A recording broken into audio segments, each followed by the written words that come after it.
Indian drones Lahore, पिंडी, कराची कैसे पहुंच गए? पाकिस्तान इंडिया के ट्रैप में क्यों नहीं आया?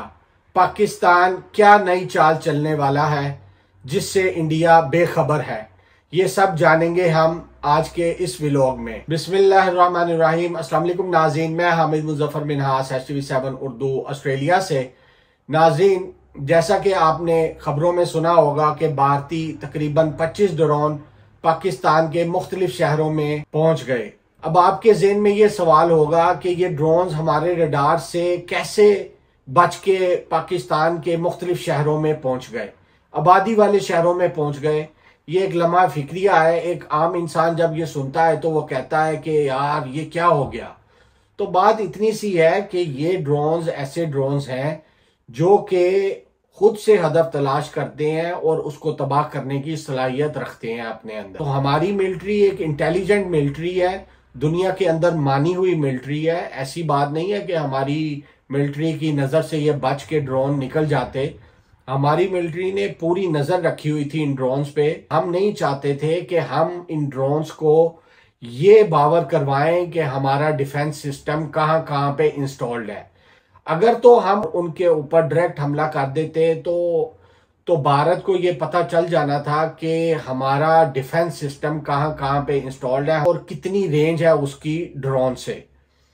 तो इस बात से बचने के लिए पाकिस्तानी जो मिलिट्री है उसने इसके ऊपर मॉनिटरिंग रखी है और इसको आने दिया है। कंफ्यूज करने के लिए हमने उनको इतनी मोहलत दी कि वो हमारे शहरों तक आ गए। ये जो ड्रोन्स थे ये सर्वेलेंस ड्रोन्स भी कहलाते हैं। अब आप देखें कि वो उन्होंने कितने किलोमीटर का फासला तय किया होगा और उस फासले के अंदर उन्होंने कितनी सर्वेलेंस की होगी, कितना डाटा उन्होंने इकट्ठा कर लिया होगा। ये एक लम्हा फिक्रिया है। इसके ऊपर हमें सोचने की जरूरत है कि अब हमें क्या आगे से डिफेंस स्ट्रेटेजी है जो हमें इख्तियार करनी चाहिए कि हम उनकी जितनी भी इंफॉर्मेशन उन्होंने इकट्ठी कर चुके हैं, जितनी भी इंफॉर्मेशन उन्होंने इन ड्रोन्स के जरिए हासिल कर ली है, हम उसको वर्ल्ड कर दें।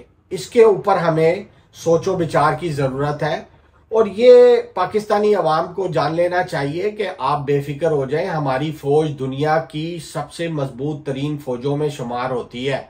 हमारी फौज एक मजबूत फौज है। हमारी फौज के पास एक मजबूत एयर डिफेंस सिस्टम है। चाइनीज है लेकिन बहुत जबरदस्त किस्म का और मजबूत किस्म का एयर डिफेंस सिस्टम है। घबराने की जरूरत नहीं है। हमारी फौज जाग रही है तो हम आराम की नींद सो सकते हैं।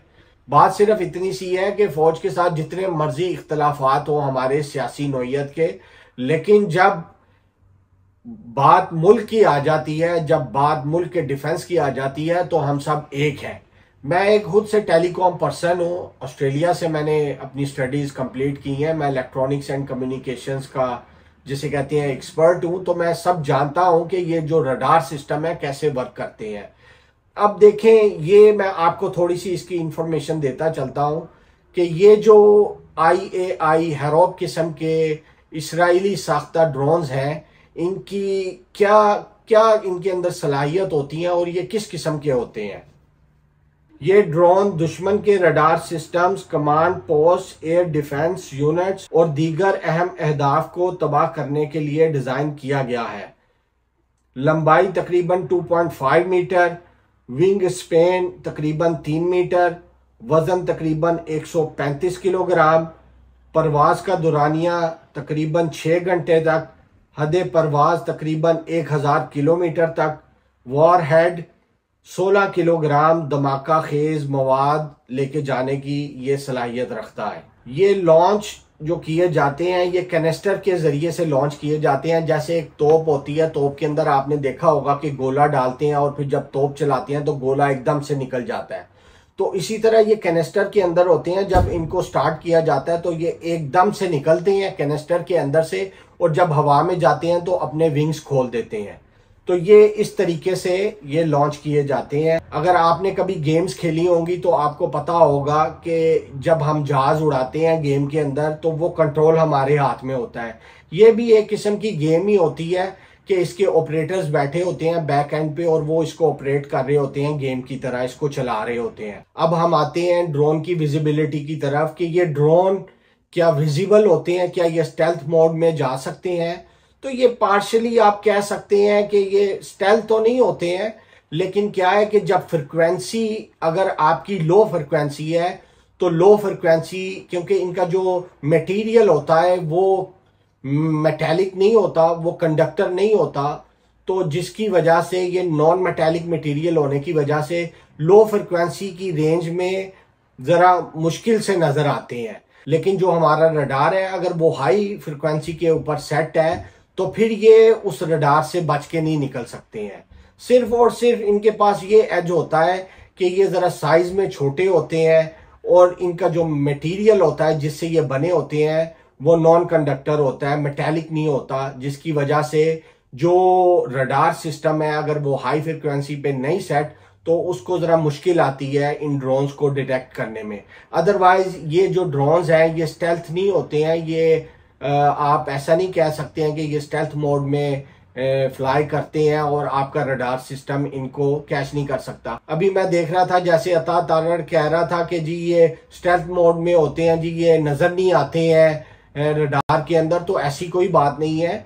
ये सिर्फ और सिर्फ नॉन मेटेलिक मटेरियल की वजह से, जो कंडक्टर नहीं होता, इसकी वजह से अगर हमारी फ्रिक्वेंसी लो पे सेट है, जो हमारे रडार की फ्रिक्वेंसी है अगर वो लो पे सेट है तो फिर ज़रा मुश्किल होती है इन ड्रोन्स को डिटेक्ट करने में। अगर हमारी जो रडार की फ्रिक्वेंसी हाई है तो इन ड्रोन्स को डिटेक्ट करना कोई मुश्किल बात नहीं है, कोई ये चंबे की बात नहीं है। जैसा कि DGI SPR साहब कह रहे थे कि हम मॉनिटर कर रहे थे, और मैं ये समझता हूँ कि उनकी हिकमत अमली जो उन्होंने इतनी दूर तक आने दिया है पाकिस्तान के अंदर, सिर्फ और सिर्फ एक ही हिकमत अमली हो सकती है कि हम उनको ये बताना नहीं चाह रहे थे कि हमारा जो रडार सिस्टम है, हमारा जो डिफेंस सिस्टम है वो कहाँ कहाँ पे इंस्टॉल्ड है, इसलिए उनको इतना मौका मिल गया फ्लाई करने का और वो हमारे आबादी वाले शहरों तक आ गए। अदरवाइज हमारी जो फौज है वो जाग रही है, वो पूरी चौकस है, उन्होंने हर उनकी मूवमेंट पे नजर रखी हुई है। भारत ये ना सोचे कि हम बेखबर हैं उनकी चालों से, हमने उनकी हर चाल पे नजर रखी हुई है। And we are just waiting and watching. When we will decide to do something, world is gonna know that what we can do. Okay, think about it. What you are doing, just think about it twice. Bharat इस भूल में ना रहे कि हम कुछ नहीं करेंगे। जब हमने करना होगा, हमारा टाइम होगा, हमारी जगह होगी और हमारा डिसीजन होगा, तो फिर वो जान लेंगे कि हम क्या कर सकते हैं। अभी तो शुरुआत है, अभी आगे आगे देखें होता है क्या। तो ये भारत ने जंग का आगाज करके बहुत बड़ी गलती की है। बहुत उसको समझाया गया भारत को कि ये हर मामले का जो हल है वो टेबल पे बैठ के किया जा सकता है, लेकिन वो नहीं समझा, तो अब वो इसके नतीजे का खुद जिम्मेदार होगा। अब दुनिया भी जानती है कि कौन कितना सही है और कौन कितना गलत है। भारत ने ये स्टार्ट करके जंग का बहुत गलती की है, अब उसको पछतावे के सिवा कुछ भी नहीं मिलेगा एट द एंड, ये याद रखे भारत। अभी तो स्टार्ट है, अभी तो आगाज है इसका, तो आगे आगे देखे होता है क्या। इंशाअल्लाह वो will tell you what we can do. जब हमने फैसला कर लिया उसको मजा चिखाने का, तो अगर भारत को अपनी नानी याद ना आई तो फिर कहना आप, भारत को पता चल जाएगा कि उसका किससे पाला पड़ा है। ये याद रखेगा भारत, सारी जिंदगी तारीख में लिखा जाएगा कि हमने भारत के साथ क्या किया। भारत ये जान ले अभी तो उसका पाला सिर्फ फौज से पड़ा हुआ है, तो उसको नाको चने चबवा दिए हैं। जब पाकिस्तानी अवाम ने कुछ करने की ठान ली तो फिर भारत जो है वो भूल जाए, वो अपने अच्छे दिनों को भूल जाए कि उसके पास कभी अच्छे दिन भी थे। फिर वो ऐसी जिंदगी गुजारेगा कि वो सोच भी नहीं सकता। वो जानता है कि पाकिस्तान के अंदर कौन से ऐसे लोग हैं और क्या क्या करने की कैपेबिलिटी रखते हैं, ये खूब जानता है भारत। इसी वजह से तो वो आया था पाकिस्तान के अंदर हमले करने के लिए। तो भारत समझदार है, वो समझ गया होगा कि मैं क्या कहना चाह रहा हूँ। फिर आप लोग सफेद झंडा लगा देते हैं कि हमने हाथ खड़े कर लिए हैं, और बेगैरतों की तरह अगले दिन आप फिर ड्रोन्स भेज देते हैं। इतनी शर्मो हया नहीं है आपको, है आपके अंदर गैरत नाम की तो कोई चीज ही नजर नहीं आती है। एक जगह तो आप सफेद झंडा दिखा के कह रहे हैं कि जी हमने हाथ खड़े कर लिए हैं, हम सरेंडर करते हैं, और दूसरे दिन आप फिर ड्रोन्स भेज रहे हैं। इससे बेगैरती वाली और घटिया बात क्या होगी, है इससे आपको पता चल जाना चाहिए नाज़रीन कि भारत कितना बुज़दिल और भारत कितना कमज़ोर है और भारत कितना डरा हुआ है कि जब उसको पता चला कि अब उसके ऊपर चढ़ाई होने वाली है तो साथ ही सफेद झंडे लगा दिए हैं। और अगले दिन जब हमने थोड़ा सा ठंडा माहौल किया तो अगले दिन ही उसने 25 ड्रोन भेज दिए पाकिस्तान के अंदर। तो भारत ये सुन ले कि अभी तो शुरुआत है, आगे देखना आपके साथ होगा क्या। मेरी इस्टेब्लिशमेंट से गुजारिश है, खुदारा होश के नाखून ले और इमरान खान साहब को रिहा किया जाए। इमरान खान साहब पाकिस्तान के वो वाहिद लीडर हैं जो पाकिस्तान के मफादात की बात करते हैं, जो पाकिस्तान के साथ मुखलिस है। आप और किसी इंसान को नहीं कह सकते कि पाकिस्तान के साथ मुखलिस है। ये जो इम्पोर्टेड हुकूमत आपने हम पे मुसल्लित की हुई है, ये सिवाय झूठ बोलने के अपनी अवाम के साथ और मुनाफिकत दिखाने के और कुछ भी नहीं आता इनको। ये मुनाफिक लोग हैं, ये जेबों में पैसे भर के भाग जाने वाले लोग हैं, ये पाकिस्तान को लूटने वाले लोग हैं। तो खुदारा होश के नाखून लें और अपने पाकिस्तान का सोचें। इमरान खान साहब को रिहा किया जाए ताकि वो मुल्की मफादात में हिस्सा ले सकें। और आपको जो इमरान खान के सपोर्टर से और सपोर्ट मिलेगी, उससे आपका भी और मोराल बुलंद होगा। और पाकिस्तान का इसी में फायदा है कि आप इमरान खान साहब को रिहा करें।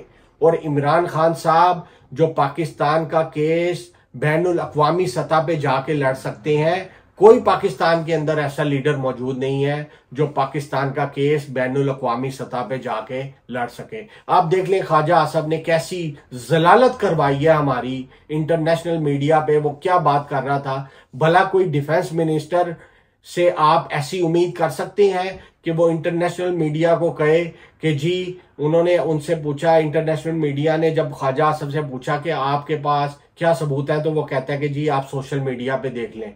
तो वो कहते हैं जी हमें सबूत दें, हमें सोशल मीडिया का ना बताएं कि सोशल मीडिया ये कह रहा है। वो कहते हैं नहीं जी आप देख लें जी, भारतीय सोशल मीडिया ने भी ये कंफर्म किया है। भारतीय सोशल मीडिया को तो आप देखें तो आप कहें ये तो ऐसा बता रहे हैं पाकिस्तान के अंदर इन्होंने पता नहीं क्या कुछ कर दिया, शायद आधा पाकिस्तान ही पता कर लिया है।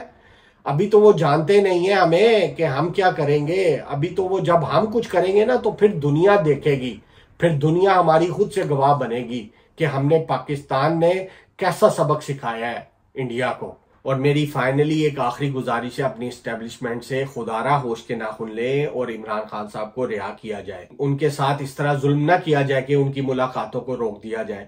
आपने अली अमीन गंडापुर साहब को भी उनसे मिलने नहीं दिया।